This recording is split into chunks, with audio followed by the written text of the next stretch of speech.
Tonight, let me tell you about a place hidden deep in the American countryside, a place most maps forgot and most people refuse to speak about. They call it the Whistling Woods. Locals say the forest can call your name, even when no one else is around. Stay close, because once the woods start whistling, something is already watching you. The story begins with a traveler named Elias Turner, driving alone through rural Pennsylvania.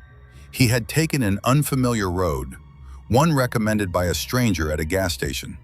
The stranger said, "Don't stop for anything, not even if you see someone on the road."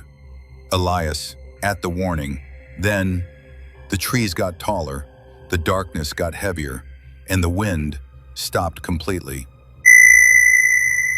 Then he heard it, a whistle, soft, slow, calling from the trees. Elias slowed the car and listened. The whistle changed pitch, 3 notes, almost like a melody. He pulled over, just for a second.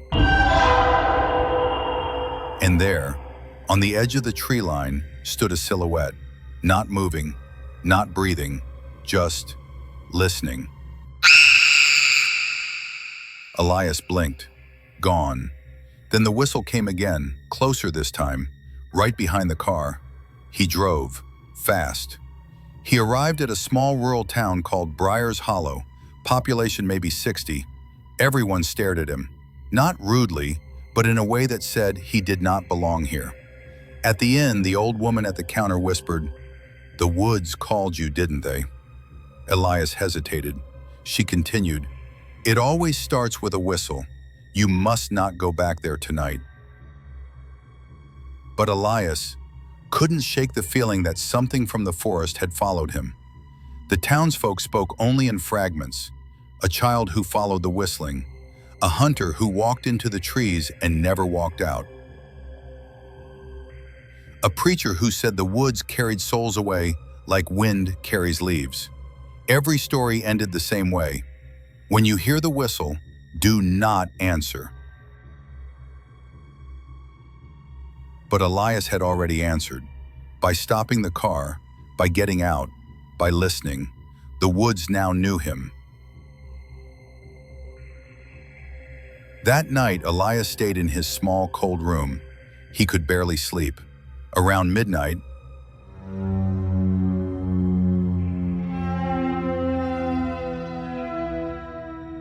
the whistle drifted through the window. 3 notes, the same 3 he heard on the road. Elias looked outside. Fog, thick, pale, moving like it had a life of its own. At the center of the fog stood a figure, waiting. Elias grabbed a flashlight and left the inn. He shouldn't have. The air around the woods was colder, much colder. The whistle echoed deeper now, layered, almost like 2 voices overlapping. The trees were unnatural, bending inward, like ribs of a giant creature. Every few steps, Elias thought he heard footsteps behind him. Snap, crunch, whisper, then a child's voice. Come back, I'm lost." But Elias saw no one. Deeper in the forest, he reached the legendary old oak. Locals said it grew before the town existed, before the land was mapped, before settlers ever arrived. Its trunk was carved with dozens of names. The missing.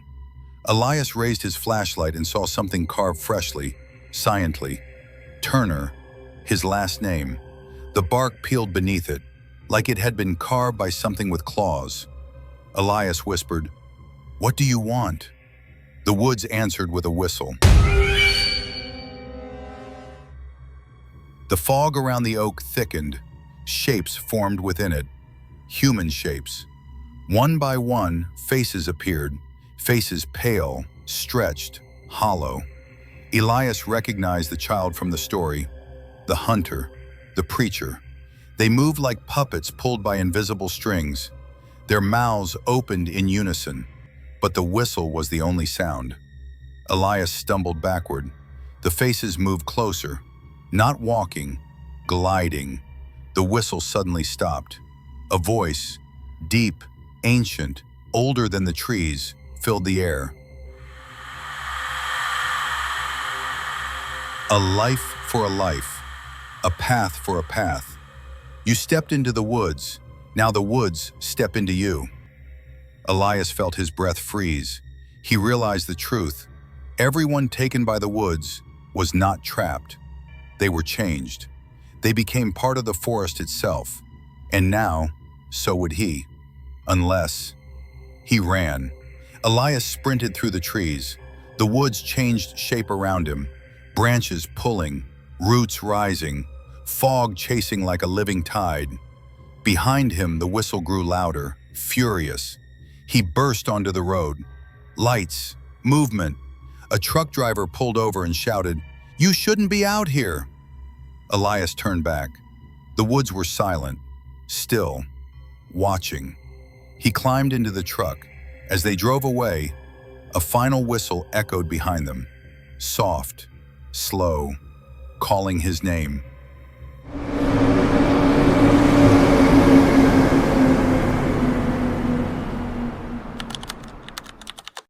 Elias.